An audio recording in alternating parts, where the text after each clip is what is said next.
ಬೆಳಗಾವಿ ಜಿಲ್ಲೆಯಾದ್ಯಂತ ಕೃಷ್ಣಾ ನದಿಯಿಂದಾಗಿ ಪ್ರವಾಹ ಶುರುವಾಗ್ಬಿಟ್ಟಿದೆ. ಹೀಗಾಗಿ ಜನರನ್ನ ಸ್ಥಳಾಂತರ ಮಾಡಿದ್ದಾರೆ, ಕಾಳಜಿ ಕೇಂದ್ರಗಳತ್ತ ಶಿಫ್ಟ್ ಮಾಡಿದ್ದಾರೆ. ಆದರೆ ಜಾನುವಾರುಗಳನ್ನು ಕೂಡ ಊರಿಂದ ಗ್ರಾಮದಿಂದ ಕಾಳಜಿ ಕೇಂದ್ರಗಳತ್ತ ಅಥವಾ ಬೇರೆ ಬೇರೆ ಕಡೆ ಸ್ಥಳಾಂತರ ಮಾಡಿದ್ದಾರೆ. ಆದರೆ ಮೇವಿಗಾಗಿ ಈಗ ರೈತರು ಹರಸಾಹಸ ಮಾಡ್ತಾ ಇದ್ದಾರೆ.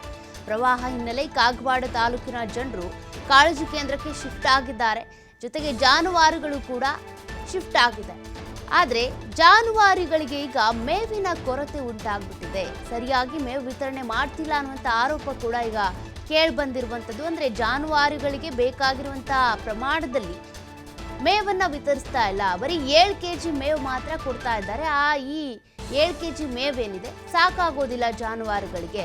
ಹೀಗಾಗಿ ನಾವು ಈ ನದಿ ದಾಟಿ ಸೇತುವೆ ದಾಟಿ ಹೊರಗಡೆ ಹೋಗಿ ಈ ಜಾನುವಾರುಗಳಿಗೆ ಬೇಕಾಗಿರುವಂಥ ಗೋವಿನ ಜೋಳವನ್ನು ಕುಯ್ಕೊಂಡು ಬರಬೇಕಾಗುತ್ತೆ, ನಾವೇ ಈ ರೀತಿ ಹರಸಾಹಸವನ್ನು ಮಾಡಬೇಕಾಗುತ್ತೆ ಅಂತ ರೈತರು ತಮ್ಮ ಅಳಲನ್ನು ತೋಡ್ಕೊಂಡಿದ್ದಾರೆ. ಆ ದೃಶ್ಯವನ್ನು ನೋಡ್ತಾ ಇದ್ದೀರಾ ನೀವು.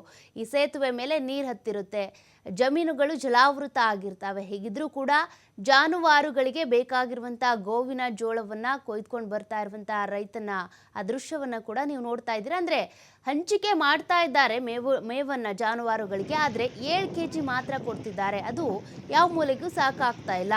ಈ ಆನೆ ಹೊಟ್ಟೆಗೆ ಅರೆಕಾಸಿನ ಮಜ್ಜಿಗೆ ಅನ್ನೋ ರೀತಿ ಆಗ್ತಾ ಇದೆ. ಹಾಗಾಗಿ ನಾವೇ ಹೋಗಿ ಮೇವನ್ನು ಹರಿಸ್ಕೊಂಡು ಬರ್ತಾ ಇದ್ದೇವೆ ನಮ್ಮ ಜಾನುವಾರುಗಳಿಗೋಸ್ಕರ ಅಂತ ರೈತರು ತಮ್ಮ ಅಳಲನ್ನು ತೋಡ್ಕೊಂಡಿದ್ದಾರೆ. ಸದ್ಯಕ್ಕೆ ಪ್ರವಾಹದ ಪರಿಸ್ಥಿತಿ ಇರೋದ್ರಿಂದ ಜನರು ರೈತರು ತಮ್ಮ ಜಾನುವಾರುಗಳ ಸಮೇತ ಕಾಳಜಿ ಕೇಂದ್ರಗಳಿಗೆ ಶಿಫ್ಟ್ ಆಗಿದ್ದಾರೆ. ಆದರೆ ಮೇವಿಲ್ಲದೆ ಪರದಾಡ್ತಾ ಇದ್ದಾರೆ. ನಾವು ಹೋಳಿ ಬಂದ್ರಿ ಬಂದ ಬಳಕ ನಾವು ಇಲ್ಲಿ ಕೃಷ್ಣಾ ಕಿತ್ತೂರದಾಗ ಲಕ್ಷ್ಮೀದೇವಿ ಗುಡಿ ಬಾಜು ಬದದ್ರಿ. ಮತ್ತು ನಮ್ಗೆ ಮೇವಿನ ವ್ಯವಸ್ಥೆ ಸರ್ಕಾರದವ್ರು ಮಾಡ್ಯಾರ್ರಿ, ಕಮ್ಮಿ ಪ್ರಮಾಣ ಮೇಲೆ ಮಾಡ್ಯಾರ್ರಿ. ಮೊನ್ನೆ ಒಂದು 2 ಟ್ರಾಲಿ ಬಂದಿದ್ದು, 2 ಟ್ರಾಲಿಯಾಗ ರೀ ನಮ್ಗೆ ಈ ಬಗ್ಗೆ ಲೈವ್ ಡೀಟೇಲ್ಸ್ ಕೊಡ್ತಾ ಹೋಗ್ತಾರೆ ನಮ್ಮ ಬೆಳಗಾವಿಯ ಪ್ರತಿನಿಧಿ ಶ್ರೀಧರ್ ಕೋಠಾರಗಸ್ತಿ.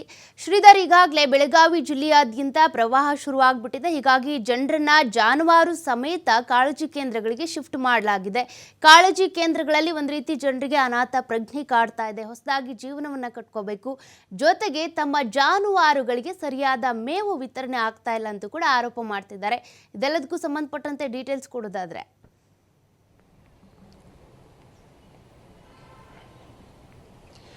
ಸೌಖ್ಯ, ಖಂಡಿತವಾಗಿಯೂ ಏನಪ್ಪ ಮಹಾರಾಷ್ಟ್ರದಲ್ಲಿ ಆಗ್ತಿರ್ತಕ್ಕಂಥ ಧಾರಾಕಾರ ಮಳೆ ಆಗಿರ್ಬೋದು, ಬೆಳಗಾವಿ ಜಿಲ್ಲೆಯಲ್ಲಿ ಆಗ್ತಿರ್ತಕ್ಕಂಥ ಮಳೆಯಿಂದಾಗಿರ್ಬೋದು, ಗಡಿ ಜಿಲ್ಲೆ ಬೆಳಗಾವಿಯಲ್ಲಿ ಈ ಬಾರಿ ಒಂದಿಷ್ಟು ಪ್ರವಾಹದ ಪರಿಸ್ಥಿತಿ ನಿರ್ಮಾಣ ಆಗಿರ್ತಕ್ಕಂಥದ್ದು.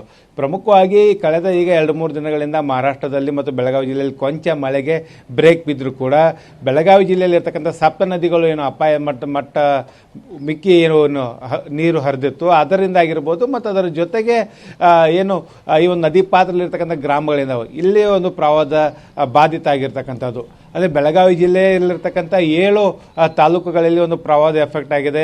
ಏನು 40ಕ್ಕೂ ಅಧಿಕ ಗ್ರಾಮಗಳಲ್ಲಿ ಏನು ನೀರು ನುಗ್ಗಿರ್ತಕ್ಕಂಥ ಹಿನ್ನೆಲೆಯಲ್ಲಿ ಈಗಾಗಲೇ ಜಿಲ್ಲಾಡಳಿತ ಬೆಳಗಾವಿ ಜಿಲ್ಲೆಯಲ್ಲಿ 7 ತಾಲೂಕಿನಲ್ಲಿ 45ಕ್ಕೂ ಅಧಿಕ ಒಂದು ಕಾಳಜಿ ಕೇಂದ್ರಗಳನ್ನು ಸ್ಥಾಪಿಸಿರ್ತಕ್ಕಂಥದ್ದು.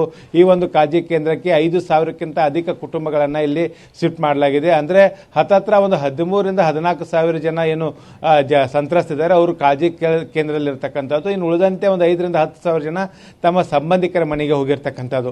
ಇದು ಒಂದು ಭಾಗ. ಆದರೆ ಮತ್ತೊಂದು ಕಡೆ ಇದೇ ಕಾಳಜಿ ಕೇಂದ್ರದ ಬಳಿ ಕೂಡ ಒಂದು ಜಿಲ್ಲಾಡಳಿತ ಏನು ಜಾನುವಾರು ಶಿಬಿರ ಕೂಡ ಆರಂಭಿಸಿರ್ತಕ್ಕಂಥದ್ದು. ಹಾಗಾಗಿ ಇಲ್ಲಿ ದನ ಆಗಿರ್ಬೋದು, ಎಮ್ಮೆಗಳಾಗಿರ್ಬೋದು, ಕುರಿ ಮತ್ತು ಮೇಕೆಗಳು ಒಟ್ಟು ಸೇರಿ 20,000ಕ್ಕಿಂತ ಅಧಿಕ ಜಾನುವಾರುಗಳನ್ನು ಇಲ್ಲಿ ಏನು ಈ ಒಂದು ಜಾನುವಾರು ಶಿಬಿರಕ್ಕೆ ಶಿಫ್ಟ್ ಮಾಡಿರ್ತಕ್ಕಂಥದ್ದು. ಇಲ್ಲಿ ಪ್ರಮುಖವಾಗಿ ಏನು ಸೌಖ್ಯ ಹೇಳೋದಾದರೆ ಮಹಾರಾಷ್ಟ್ರ ಮತ್ತು ಏನು ಬೆಳಗಾವಿ ಜಿಲ್ಲೆಯಲ್ಲಿರ್ತಕ್ಕಂಥ ಜಲಾಶಯಗಳಿದ್ದಾವೆ, ಜಲಾಶಯಗಳು ಭರ್ತಿ ಆಗಿರ್ತಕ್ಕಂಥದ್ದು. ಮಹಾರಾಷ್ಟ್ರದಲ್ಲಿ ಬರ್ತಕ್ಕಂಥ ಕೊಯ್ನಾ ಜಲಾಶಯ ಆಗಿರ್ಬೋದು ಅಥವಾ ವಾರ್ನಾ ಆಗಿರ್ಬೋದು, ಈ ಜಲಾಶಯ 90% ಭರ್ತಿಯಾಗಿದೆ. ಬೆಳಗಾವಿ ಜಿಲ್ಲೆಯಲ್ಲಿರ್ತಕ್ಕಂಥ 4 ಪ್ರಮುಖ ಜಲಾಶಯಗಳು, ಒಂದು ರಕ್ಕಸಕೊಪ್ಪ ಜಲಾಶಯ ಆಗಿರ್ಬೋದು, ಏನು ಮಲಪ್ರಭಾ ನದಿಗೆ ಅಡ್ಡಲಾಗಿರ್ತಕ್ಕಂಥ ನವಿಲ್ ತೀರ್ಥ ಡ್ಯಾಮ್ ಆಗಿರ್ಬೋದು, ಜೊತೆಗೆ ಘಟಪ್ರಭಾ ನದಿಗೆ ಅಡ್ಡಲಾಗಿರ್ತಕ್ಕಂಥ ಏನು ಹಿಡಕಲ್ ಡ್ಯಾಮ್ ಆಗಿರ್ಬೋದು ಮತ್ತು ಶಿರೂರು ಡ್ಯಾಮ್, ಇವೆಲ್ಲವೂ ಕೂಡ ಭರ್ತಿಯಾಗಿ ಇದರಿಂದ ನೀರನ್ನು ಕೂಡ ಹೊರಗಡೆ ಬಿಡಲಾಗ್ತದೆ.